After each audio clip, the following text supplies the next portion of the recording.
नमस्कार। Budget budget आजकल centre में व प्रदेशों में पेश हो रहे हैं। यूनियन बजट पेश हो चुका है और प्रदेश के बजट पेश होने की तैयारी में हैं। इस पर बात करें उससे पहले हम जान लें कि फाइनेंस वित्त क्या चीज़ है। फाइनेंस यानी कि धन, संपत्ति, संविदाएं आदि। फाइनेंस को हम इस तरह भी जान सकते हैं, यह राजस्व का संग्रह, एकत्रित धन का संरक्षण, राज्य द्वारा कंसोलिडेटेड फंड व पब्लिक मनी को खर्च करने की प्रणाली है। फाइनेंस डिपार्टमेंट इसका मेन ऑफिस है और इसको इंजन ऑफ द फ्यूल भी कहा जाता है। यह गवर्नमेंट का इंजन हाउस है जो सभी मशीन्स को पावर सप्लाई करता है। इस बारे में फाइनेंस के बारे में मुख्यतः 4 नैतिक सिद्धांत भी बताए गए हैं। ताते पाव पसारिए जाति लांबी सौर, संत कबीर जी की धारणा है। सरकारी धन को उसी तरह खर्च करना चाहिए जैसे व्यक्ति स्वयं अपने धन को खर्च करता है। यह concept of the financial propriety है। प्रजातांत्रिक व्यवस्था जनता के लिए, जनता के द्वारा है, जिसमें लोक सेवक की स्थिति मात्र प्रबंधक की है, अर्थात वह जनता के धन का प्रबंधक मात्र है। नेक्स्ट, समीक्षा, स्वतंत्र संप्रेषण यानी कि सीएजी का दायित्व, कर्तव्य।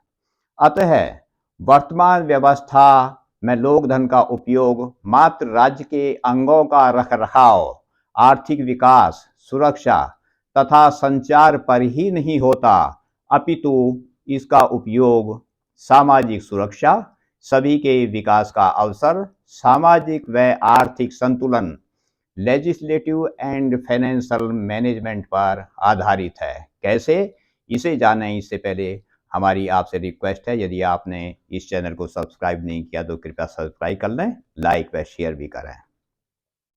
शासन तंत्र हमारी संसदीय प्रणाली में एक विशिष्ट प्रणाली है। यह एक खेल की तरह है, या कह सकते हैं कि यह एक चक्रव्यूह जैसी प्रणाली है।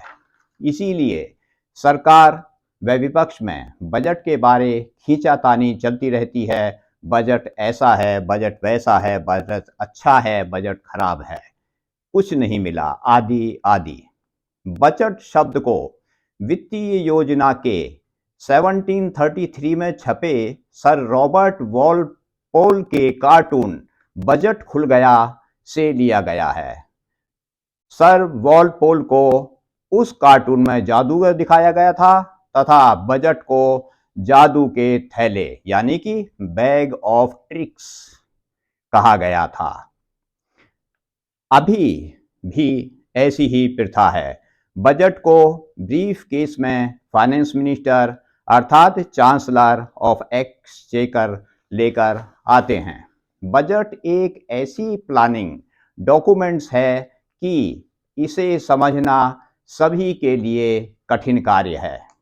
10 जून 1949 को बजट के बारे बोलते हुए डॉक्टर अंबेडकर ने संविधान सभा में कहा था कि जब सर चर्चिल के पिता लॉर्ड चांसलर बने और उनके सामने आय व्यय की डिटेल की बजट में पेश की गई तो वह समझ नहीं पाए और उन्होंने फाइल पर लिखा कि इन बिंदुओं का क्या अर्थ है।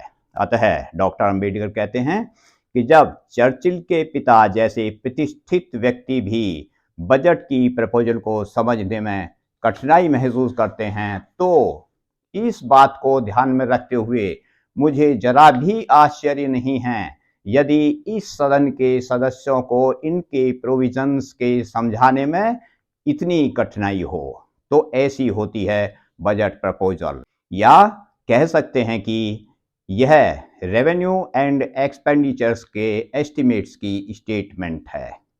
इसकी कानूनी प्रक्रिया लंबी व अच्छी है, परंतु इनकी डिटेल में न जाकर हम सिर्फ यह समझने की कोशिश करते हैं कि बजट है क्या? बजट एक प्रपोजल है, एनुअल फाइनेंशियल स्टेटमेंट है, रेवेन्यू एंड एक्सपेंडिचर की एस्टिमेट्स की स्टेटमेंट है एक वर्ष की, जैसे पहले बताया गया है। यह कैसे तैयार होता है, यह भी एक विशेष बात है। इसकी जिम्मेवारी होती है फाइनेंस डिपार्टमेंट की। फाइनेंस डिपार्टमेंट सभी डिपार्टमेंट से प्रपोजल मांगता है और उनके दिए हुए सुझावों को अपने रेवेन्यू एंड एक्सपेंडिचर को देखते हुए वर्क्स पर एलोकेट करता है।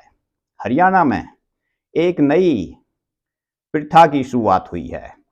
वर्तमान मुख्यमंत्री हरियाणा के चौथे लाल श्री मनोहर लाल जी ने इसकी शुरुआत की है और वो है कि एक्सपर्ट्स सदन के सदस्यों से उनके सुझाव मांगने, उनसे कार्यों का विवरण मांगना और तब बजट में उनको इंक्लूड करके, उनको कंसीडर करके ऐसी स्कीम तैयार करने की ज़्यादा से ज़्यादा प्रयत्न करने की। तो वो सदस्यों से ऐसे सजेशन लिए हैं और ले रहे हैं और भविष्य में भी शीघ्र ही ऐसे और भी सुझाव लेकर बजट को अंतिम रूप दिया जाना है।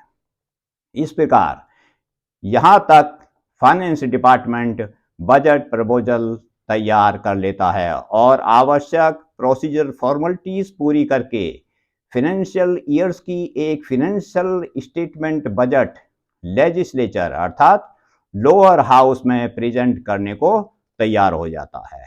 लेजिस्लेचर में क्यों बजट जाता है, यह इंपॉर्टेंट बात है, क्योंकि लेजिस्लेचर का गवर्नमेंट के बजट पर कंट्रोल होता है। जो यह कंट्रोल है, यह भी एक इंपॉर्टेंट विषय है। कैसे?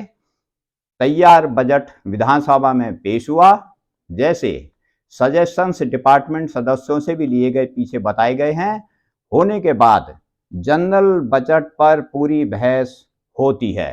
परंतु नई प्रथा के अनुसार बजट पर बहस होने से पहले बजट प्रेजेंट होने के बाद में सदन में रेसिस हो जाता है, सदन को कुछ दिन के लिए स्थगित किया जाता है और इस बीच में डिपार्टमेंटल रिलेटेड कमेटीज अपने अपने डिपार्टमेंट्स की बजट एस्टिमेट्स की प्रपोजल्स को एग्जामिन करती हैं और अपनी रिपोर्ट देती हैं। उन रिपोर्ट्स के बाद बजट पर जनरल डिस्कशन होती है और जनरल बजट को पास किया जाता है। जनरल बजट पास होने के बाद बजट की डिमांड्स फॉर ग्रांट्स पर डिस्कशन होती है और उनको पास किया जाता है। इसके बाद सबसे इम्पोर्टेंट जो विषय आता है एप्रोप्रिएशन बिल, यानी कि जो काम, जो स्कीम, जो पैसा जिस समय में खर्च करना है वह एक कानून बनाकर विधानसभा सरकार को देती है और उसको कहते हैं एप्रोप्रिएशन बिल, जो राज्यपाल महोदय के सिग्नेचर के बाद एप्रोप्रिएशन एक्ट यानी कि कानून बन जाता है और उसी के हिसाब से सरकार उस पूरे काम को पूरे वर्ष करती है। सभी स्कीम्स वर्क को टाइम लिमिट व फंड्स की एलोकेशन के साथ सरकार द्वारा अपने एडमिनिस्ट्रेशन के माध्यम से पब्लिक इंटरेस्ट और नेशनल इंटरेस्ट में सभी धन को खर्च किया जाता है और सभी कार्यों को पूरा किया जाता है। रेवेन्यू रिकवरी पेमेंट्स, ये सभी चीज़ें भी सही तरीके से हो रही हैं या नहीं, यह देखना भी विधायिका का काम है। बात यही नहीं रुकती, जैसे कि पहले बताया गया है, यहाँ से विधायिका का सरकारी बजट पर कंट्रोल शुरू हो जाता है। कैसे? सदन के माध्यम से। सदन में सदस्य सरकार को जवाबदेही बनाते हैं कि उसके कार्य किस तरह हुए हैं। इसके अतिरिक्त क्योंकि सदन के पास समय कम होता है, तो सदन अपनी समितियों के माध्यम से पूरे वर्ष कार्य करता रहता है और वो हैं सदन की समितियां, जिनको मिनी हाउस भी कहा जाता है। प्रत्येक विभाग की समितियां अलग अलग होती हैं या कई विभागों की एक समिति होती है। ऐसा सिस्टम अब हमारी संसदीय प्रणाली में शुरू हो चुका है और ये समितियां पूरे वर्ष कार्य करती रहती हैं सरकार की डे टू डे वर्किंग को देखने के लिए और ये काम करती हैं एप्रोप्रिएशन एक्ट के प्रोविजन के बेस पर, सीएजी की रिपोर्ट के बेस पर और day to day working of the government के बेस पर। हमारी संसदीय प्रणाली में, विधानसभा में 3 फाइनेंशियल कमेटीज होती हैं। इंपॉर्टेंट कमेटीज हैं, 1 estimates committee, 2 public accounts committee and 3 public undertakings committee. ये समझने की बात है कि एस्टिमेट्स कमेटी के पास पूरी शक्ति है कि वह सरकार के 3 या पिछले 5 वर्षों के एस्टिमेट्स को मंगा सकती है और उनका कंपैरिजन करके देख सकती है कि क्यों किसी बजट में इतनी फ्लक्चुएशन हुई है, या क्या इंप्रूवमेंट की जरूरत है, या क्या कैसे बजट की जा सकती है, या एडमिनिस्ट्रेशन में कैसे इंप्रूवमेंट लाई जा सकती है। एस्टिमेट्स कमेटी का ये इंपॉर्टेंट काम है। इसी तरह पब्लिक अकाउंट्स कमेटी उन विषयों को देखती है जिनमें सीएजी डिपार्टमेंट्स के बारे में कोई सरकारी कार्यों में फाइनेंशियल इरेगुलरिटीज डिटेक्ट करते हैं। पब्लिक अंडरटेकिंग्स कमेटी भी उन कामों को देखती है जिनमें सीएजी पब्लिक अंडरटेकिंग्स के कामों के बारे में अपनी रिपोर्ट सदन में पेश करती है। दूसरी अन्य इंपॉर्टेंट कमेटीज भी हैं, जैसे डिपार्टमेंटल रिलेटेड कमेटीज। हर डिपार्टमेंट की कमेटी हर डिपार्टमेंट के कार्य को पूरे वर्ष देखती रहती है। इसके अतिरिक्त एश्योरेंसेस कमेटी होती है, जो सदन में किसी भी माननीय मंत्री द्वारा दिए हुए एश्योरेंसेस को देखती हैं और उसको पूरा करने या न करने के बारे में सरकार को जवाबदेही ठहराते हैं। इसके अतिरिक्त इंपॉर्टेंट कमेटी है लेजिस्लेशन कमेटी। इस कमेटी को समझना बहुत इंपॉर्टेंट है। के पास लेजिस्लेशन यानी कि बिल बनाने की पावर है, परंतु कुछ अपनी लेजिस्लेशन को वो एग्जीक्यूटिव को डेलीगेट कर देती है, जिसको कहते हैं सबऑर्डिनेट लेजिस्लेशन। और इस तरह एग्जीक्यूटिव पूरे वर्ष कोई ना कोई नए कानून बनाती रहती है, लॉ बनाती रहती है, बाई लॉज बनाती रहती है, ऑर्डर्स इंस्ट्रक्शन निकालती रहती है और उनको वह सदन में पेश करती है कि हमने ये सबऑर्डिनेट लेजिस्लेशन के तहत अपनी पावर एक्सरसाइज करते हुए लॉ बनाया है, तो आप इनको इतने दिन तक देख लीजिए। अब होता क्या है कि हमारे सदस्य इस बात पर बहुत कम ध्यान देते हैं और इस पर चंद्रावती जी, चौधरी बीरेंद्र सिंह विशेषकर वो नोटिस दिया करते थे। अब तो नोटिस देना भी सदस्यों ने इनके ऊपर बंद कर दिया है और जो सबऑर्डिनेट लेजिस्लेशन में कानून, लॉ, बाई लॉज सरकार बना देती है, उसको पेपर लेड समझकर कोई नोटिस नहीं देता और वो ऑटोमेटिकली जैसे ही पास हो जाते हैं। इसके अतिरिक्त एक अन्य कमेटी है क्वेश्चंस के ऊपर, जिसे कहते हैं क्वेश्चंस एंड रेफरेंसेस कमेटी। ये कमेटी देखती है कि क्या सवाल आए, किसके जवाब दिए, क्यों नहीं आए, किस पे समय मांगा। लेकिन ये कमेटी हरियाणा विधानसभा में नहीं है, लोकसभा में है, राज्यसभा में है, पंजाब विधानसभा में भी है और अन्य विधानसभा में भी है। तो इस तरह सभी कमेटियां सरकार के सभी कामों को, सभी डिपार्टमेंट्स के हर काम को पूरे वर्ष देखती रहती हैं और देखने का काम है। इस तरह जनता ये देख सकती है कि सरकार का एक पैसा भी कैसे गलत खर्च हो सकता है, जबकि इसको देखने के लिए सदन के पूरे सदस्य उन्होंने चुनकर सदन में भेजे हुए हैं। ये सभी कमेटी सरकार के कार्य की निगरानी पूरे वर्ष एग्जामिनेशन करके अपनी रिपोर्ट सदन में पेश करती हैं और सदन में पेश होने के बाद में उन पर फिर आगे कार्रवाई होती रहती है और फिर नई साल की रिपोर्ट फिर आती रहती हैं। इस तरह पूरे वर्ष नई व पुरानी रिपोर्ट्स, नए व पुराने कार्य ये सदस्य देखते रहते हैं, उन पर रिपोर्ट देते रहते हैं और ये सिलसिला आगे से आगे चलता रहता है। इसी वजह से मैंने पहले कहा था कि ये समझना बहुत मुश्किल है और ये एक चक्रव्यूह की तरह है कि ये किस तरह काम करता है। जहां से शुरू होता है वहीं पर वही काम खत्म होता है और ये देखना ही विधायिका का काम है।